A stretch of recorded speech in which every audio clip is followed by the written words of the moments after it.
frosty and satisfying. Jus d'orange surgelé. On dirait une marque de jus d'orange qui, d'une manière ou d'une autre, est liée à ce film Disney sur Elsa et sa sœur. Mais en réalité, c'est un incontournable du rayon surgelé qui a permis aux familles de faire le plein de vitamine C pendant des décennies. Ou du moins, c'était le cas. C'est pourquoi aujourd'hui, nous allons suivre les rebondissements acidulés qui ont mené à la disparition du jus d'orange surgelé. Mais avant de commencer, n'oubliez pas de vous abonner à Weird History Food. Ensuite, laissez-nous un commentaire pour nous dire quelles autres boissons glacées vous aimeriez découvrir. D'accord, j'espère que vous êtes prêts pour quelques faits bien concrets à propos du jus d'orange glacé.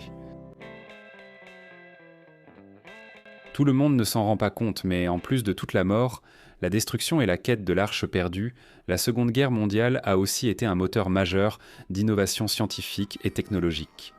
Les inventions que nous devons à ce conflit particulier incluent la superglue, le moteur à réaction, le caoutchouc synthétique, le radar, les fours à micro-ondes, le ruban adhésif, la pénicilline et bien sûr le jus d'orange concentré surgelé. Quel lien entre le jus d'orange et la défaite d'Hitler ? Eh bien, après que les États-Unis sont entrés en guerre au début des années 1940, le nombre de soldats en service actif est passé de moins de 500 000 avant la guerre à plus de 12 millions en 1945. Ça fait beaucoup de bouches à nourrir. Et avec cette croissance sont venus de nombreux cauchemars logistiques, notamment comment fournir une nutrition adéquate à tous ces soldats sur le terrain, surtout en ce qui concerne les vitamines essentielles que l'on trouve généralement dans les aliments frais. Les salades étaient difficiles à trouver sur le front, alors pour compenser le déficit nutritionnel, les soldats recevaient parfois des sachets de cristaux de citron qui leur apportaient de la vitamine C. Bien sûr, il y avait un hic. C'était que ces cristaux étaient en un mot extrêmement acides, au point de vous faire rentrer les joues malgré vous jusqu'à ce que votre visage s'effondre dans un trou noir d'acidité. Sans surprise, les troupes détestaient le goût et avaient surnommé cette poudre acide de batterie, ce qui, comme vous l'avez probablement déjà deviné, n'était pas censé être un compliment. Certains soldats auraient même utilisé les cristaux pour nettoyer des objets au lieu de les manger. On peut saluer leur créativité. C'est alors qu'intervient la NRC, National Research Company of Boston, qui avait mis au point un ingénieux procédé de déshydratation sous vide pour les produits médicaux de guerre, peut-être entre deux manches lors d'un match des Red Sox. Ce n'était sans doute pas difficile pour eux, le traitement sous vide, c'était un peu leur spécialité. On dit cela parce qu'ils ont aussi mis au point un procédé de séparation, sous vide de l'uranium utilisé pour fabriquer la bombe atomique dans le cadre du projet Manhattan. Je parie que vous n'imaginiez pas trouver cela sur le CV des inventeurs du jus d'orange surgelé. À un moment, l'armée s'est intéressée à l'application du procédé sous vide aux aliments. Et pour lancer l'affaire, ils ont proposé un contrat gouvernemental juteux, 750 000 $ pour un demi-million de livres de jus d'orange en poudre. C'était une sacrée commande, mais le NRC était partant. Et pour mener à bien la mission, ils ont immédiatement créé la Florida Foods Corporation. Les gens de la Florida Foods Corporation étaient des ravis de ce contrat, mais un problème est vite survenu. La guerre a pris fin avant la construction de l'usine. Bonne chose pour la paix, mais mauvaise pour le commerce du jus en poudre. On peut donc dire que c'est un match nul. Privé de sa raison d'être, Florida Foods a changé de stratégie et a décidé de vendre du jus d'orange en poudre au grand public. Du moins c'était le plan, jusqu'à ce qu'ils trouvent une alternative plus savoureuse. Concentré de jus d'orange surgelé. Oui, nous parlons maintenant de ce cylindre emblématique de nostalgie glacée. Ce tube congelé de délices orangées que l'on décongèle et mélange avec de l'eau pour obtenir 1,4 litres de nutrition tropicale. Ou alors ajouter de la vodka et fêter comme si c'était votre dernière nuit, mais de façon responsable. Mais en 1945, l'équipe de recherche de Florida Foods, composée de C.D. Atkins, Edwin Moore et Lewis McDowell, a uni ses forces, au sens figuré, et a créé un procédé sous vide pour concentrer le jus d'orange. Et c'était très efficace, car cela retirait environ 80% de l'eau des oranges fraîches. Ensuite, ils ont ajouté un peu de jus frais au produit final pour en préserver le goût et l'ont congelé sous forme de cylindres de neige d'agrumes, que l'on voit aujourd'hui dans les rayons surgelés du monde entier. Et même si le concentré de jus d'orange ne semble peut-être pas très impressionnant aujourd'hui, dans les années 1940, l'idée avait vraiment la cote. Il fallait bien le dire au moins une fois. À l'époque, les aliments instantanés et stables à température ambiante devenaient un peu très populaires. Le jus d'orange concentré surgelé a rendu la boisson aux agrumes accessible même là où les oranges fraîches étaient rares. Même si vous viviez dans le désert de l'Arizona, dans la toundra de l'Alaska ou au sommet d'une très haute montagne quelque part. D'un océan à l'autre, vous pouviez retrouver un goût d'été à tout moment. C'était vraiment révolutionnaire. La société Florida Foods Corporation appréciait tellement son nouveau procédé de mise sous vide qu'elle a brièvement adopté le nom Vacuum Foods, directement inspiré de ce procédé. Bien sûr, c'était évident, mais l'entreprise excellait à retirer l'eau, pas à trouver des noms accrocheurs. On ne peut pas tout réussir. De toute façon, ce nom n'est pas resté. Plus tard, une agence de marketing a créé la marque Minute Maid pour évoquer la rapidité et la simplicité du produit. Même les dirigeants de Vacuum Foods pouvaient en voir que c'était un meilleur nom. Et en 1949, ils l'adoptèrent officiellement comme nom de l'entreprise. Après cela, la révolution du jus d'orange était lancée comme jamais. Excité par tous ces bénéfices fraîchement pressés, le directeur de la Florida Foods Corporation, John M. Fox, travailla d'arrache-pied pour promouvoir le nouveau produit. Tellement passionné par le jus d'orange surgelé, il a frappé aux portes de sa ville natale de Hingham, dans le Massachusetts, pour distribuer des échantillons depuis le coffre de sa voiture. Cela a-t-il mené à un moment gênant où son ex du lycée l'observait sur le trottoir, se demandant comment il en était arrivé à vendre du jus depuis son coffre.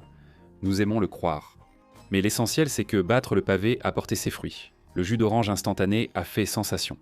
Et très vite, les supermarchés étaient en rupture de stock de ces merveilles surgelées qui se vendaient à seulement 2900 pièces. Après ça, le business du jus d'orange surgelé a connu une croissance rapide. Au moins 50 000 gallons ont été produits en 1945, un chiffre qui est passé à 1,9 million de gallons en 1948. Et ça n'a fait que grandir à partir de là. Évidemment, tout cela n'était pas uniquement dû à Fox, qui parcourait sa ville natale à pied. En réalité, il a reçu un petit coup de main du même crooner aux yeux bleus qui nous a offert le tube intemporel Noël blanc. Oui, c'est bien ça. En 1948, Florida Foods a engagé le légendaire Bing Crosby pour animer une émission de radio 5 jours par semaine afin de promouvoir Minute Tema. Et il ne pouvait taf guère rêver d'un meilleur porte-parole. Oui. Le jus d'orange Minute Maid est meilleur pour votre santé. À ce stade de sa carrière, Crosby était comme la Taylor Swift des années 40. Il avait déjà vendu 100 millions de disques, faisant de lui la plus grande star musicale du monde. Et les sondages auprès des Américains le déclaraient l'homme le plus admiré vivant, devant des poids lourds comme Jackie Robinson et le pape. Bien sûr, ce genre de célébrité n'est pas donné. Et même si Vacuum Foods regorgeait d'oranges, elle n'avait pas l'argent nécessaire pour rémunérer pleinement Bing Crosby pour son soutien. Alors, à la place, l'entreprise a créé une filiale marketing avec Bing Crosby inscrit comme gestionnaire et l'a payé en actions de Minute Maid, ce qui s'est avéré être bien plus lucratif que de l'argent liquide. Le chanteur a reçu 20 000 actions initialement évaluées à 10 cents chacune, soit 200 000 $, mais la valeur de l'action n'a fait qu'augmenter à partir de là. Pour faire court, ces 200 000 $ n'étaient qu'une infime partie de l'argent qu'il allait gagner tout au long de la campagne. On peut dire qu'il a littéralement écrasé le marché de l'orange. Quoi qu'il en soit, la publicité a fonctionné. Les ventes ont explosé, passant de moins de 3 millions de dollars à près de 30 millions de dollars en seulement 3 petites années. L'émission de radio n'a duré que jusqu'en 1950, mais pendant les 3 décennies suivantes, Crosby est apparu dans des spots radio et des publicités télévisées pour Minute Maid. Et grâce à sa notoriété, le Minute Maid surgelé est devenu un immense succès. Tout allait pour le mieux, côté orange. Au fil des décennies, les tubes glacés d'agrumes surgelés Minute Maid sont devenus emblématiques dans les rayons surgelés et sur les tables de petit déjeuner. Sans oublier un ingrédient clé dans diverses boissons alcoolisées d'eau festive, également connues sous le nom de Hunch Punch, Sonic Brew, Jungle Juice, Five Finger Kiss ou Giggle Water. Oui, le jus d'orange concentré surgelé était partout, et cela ne s'est pas arrêté aux boissons. Les gens l'incorporaient dans leur marinade, l'ajoutaient à leur vinaigrette et l'utilisaient dans la préparation de pain. Ils le mélangeaient à de la crème fouettée et de la gelée pour une tarte creamsicle. Et si tout cela ne suffit pas, le jus d'orange concentré était aussi utilisé pour préparer une autre boisson nostalgique, l'orange Julius. Minute Maid devenait tellement important en fait qu'il a attiré l'attention d'un autre géant des boissons, la société Coca-Cola. Oui, le géant des boissons basé à Atlanta cherchait à élargir ses horizons au-delà des sodas. Et à cette fin, en 1960, ils ont racheté Minutema, mais pas en espèces, par un échange d'actions. Et si c'était assez bien pour Bing, c'était assez bien pour Minutema, non ? Ainsi, avec toute la force de frappe marketing de la société Coca-Cola derrière elle, le jus d'orange concentré surgelé est devenu le roi de la table du petit déjeuner américain pendant des décennies. La soif des consommateurs pour le jus d'orange surgelé était inextinguible, donc répondre à la demande nécessitait un processus de production plutôt impressionnant. Les extracteurs mécaniques utilisés pour obtenir le jus pouvaient traiter de 400 à 700 oranges par minute, certaines usines traitant plus de 100 000 caisses d'oranges par jour. Cela représente 517 000 gallons de jus, soit une année de consommation pour 17 000 personnes le tout en une seule journée. Naturellement, ces volumes incroyablement élevés nécessitaient une main-d'œuvre tout aussi importante pour récolter les oranges, et c'est là que les choses ont commencé à déraper. Dans les années 1970, Minute Maid a été impliqué dans un scandale sur les mauvaises conditions de travail de ses ouvriers agricoles. Un autre problème concernait les logements insalubres dans lesquels ces travailleurs devaient y vivre, qu'on appelait des baraquements d'esclaves. Aïe. Heureusement pour ces travailleurs, NBC a couvert leur situation dans un documentaire de 1970, intitulé « Le migrant de Chet Huntley », un dossier spécial de NBC. L'émission a dénoncé les pratiques injustes de Minute Maid, choquant et suscitant une forte réaction du public. À juste titre, cette révélation a terni la réputation de Minute Maid, et le syndicat United Farm Workers sont intervenus au nom des ouvriers maltraités. En réponse, Minute Maid a mis en place un programme pour améliorer les conditions. Salaire, avantages sociaux. Mais ce scandale n'était pas le seul souci pour le jus d'orange surgelé. Il y avait aussi l'évolution des goûts des consommateurs. Dans les années 1970 et 1980, l'intérêt du public pour les aliments frais et une meilleure nutrition a augmenté. Retirer l'eau du jus d'orange peut en diminuer la saveur, et pour compenser, les entreprises de jus ajoutent souvent des édulcorants, des additifs et du sodium. Beaucoup de marques contiennent beaucoup de sucre, rendant ce produit du petit déjeuner moins sain qu'on ne le croyait.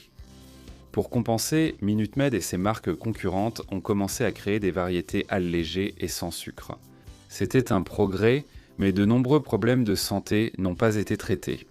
Par exemple, il existe des preuves que le jus d'orange concentré surgelé contient moins de nutriments que le jus fraîchement pressé, surtout en ce qui concerne le fer, le potassium et les fibres. Cela dit, retirer l'eau avant l'expédition réduit le risque de prolifération de bactéries nocives, ce qui est assez bénéfique pour la santé des consommateurs. Le produit concentré est plus léger à transporter et à stocker à poids égal, consommant moins de carburant et d'espace lors de la livraison au magasin, ce qui est bon pour l'environnement. Donc il y a des avantages et des inconvénients. Malgré ces décennies de succès, au fil des années, le jus d'orange concentré surgelé a perdu de son éclat auprès du public. Les goûts des consommateurs ont changé. Les gens ont commencé à perdre leur appétit pour les aliments transformés, et ce bloc d'agrumes d'un autre temps a soudainement semblé, obsolète. Ainsi, après environ 80 ans de production, en janvier 2026, Coca-Cola a annoncé qu'elle arrêtait la gamme de jus surgelés Minute Maid aux États-Unis et au Canada. Selon Coca, nous arrêtons nos produits surgelés et quittons la catégorie des concentrés surgelés en boîte en réponse à l'évolution des préférences des consommateurs.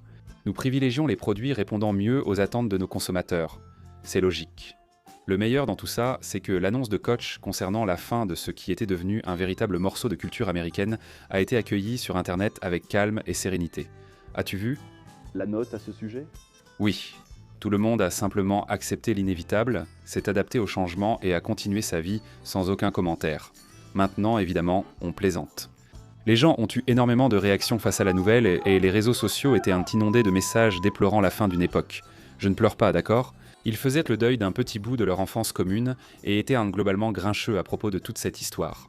Les baby boomers, la génération X et les milléniaux se sont tous réunis pour se remémorer avec affection le bruit de schloup des blocs glacés glissant hors de la boîte cylindrique et tombant dans le pichet en plastique Tupperware alors qu'ils mélangeaient là en l'eau avec une cuillère en bois. Certains se rappelaient avec tendresse avoir mangé le concentré orange pur, disant que le mal de tête dû au froid en valait la peine.